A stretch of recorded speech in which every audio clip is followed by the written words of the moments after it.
Suara serak-serak basah yang tiada ganti. Alunan vokal yang pernah menggegarkan industri muzik seluruh Nusantara suatu ketika dahulu. Sesiapa yang membesar pada era 90-an pastinya tidak akan lupa dengan nama A.M. Salim Abdul Majid atau lebih dikenali sebagai Salim Iklim. Beliau bukan sekadar seorang penyanyi tetapi merupakan sebuah fenomena. Namun takdir Tuhan itu maha adil dan setiap yang hidup pasti akan menemui penciptanya. Pada bulan September 2018, industri seni tanah air dikejutkan dengan satu berita hiba yang mengubah segala-galanya. Tarikhnya adalah 20 September 2018. Suasana petang yang tenang di Bandar Mahkota Ceras bertukar menjadi detik hitam. Salim yang ketika itu berusia 57 tahun sedang menunggang sebuah motosikal jenis Yamaha LC 135. Beliau dalam perjalanan biasa tanpa mengetahui ada ujian besar sedang menanti di hadapan. Siasatan pihak polis kemudiannya mendedahkan, kemalangan berlaku berhampiran susur masuk pejabat Grand Saga. Sebuah kereta yang datang dari arah yang sama dilaporkan cuba membelok ke kiri lalu bergeser dan melanggar motosikal yang ditunggang oleh Salim dari arah belakang.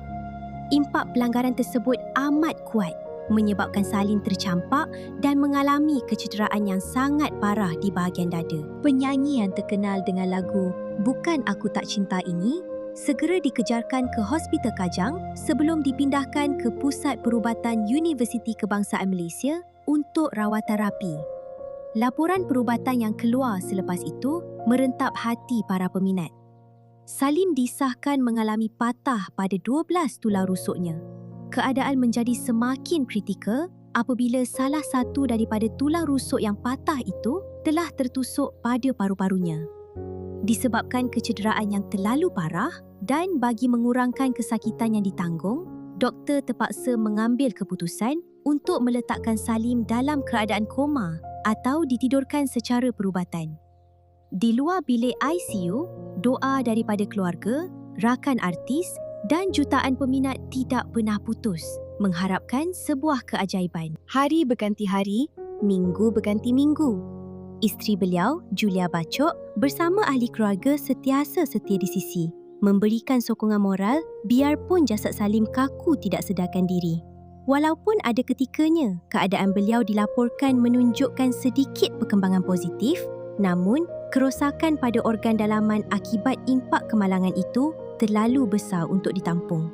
Akhirnya, pada pagi Ahad yang hiba, tanggal 14 Oktober 2018, jam 6.01 pagi, Salim menghembuskan nafasnya yang terakhir pada usia 57 tahun. Pejuang seni itu telah pergi buat selama-lamanya, meninggalkan legasi muzik yang tidak akan mungkin dapat dipadamkan daripada sejarah. Pemergian Salim ditangisi oleh seluruh peminat di Malaysia, Indonesia, Singapura dan Brunei.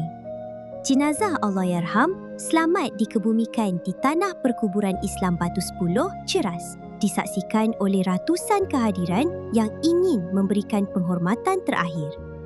Walaupun jasadnya kini sudah tiada, namun karya-karya emasnya bersama kumpulan Iklim akan terus hidup dalam hati kita semua. Setiap kali lagunya berkumandang di corong radio, ia akan sentiasa mengingatkan kita kepada seorang pemilik suara emas yang tiada ganti.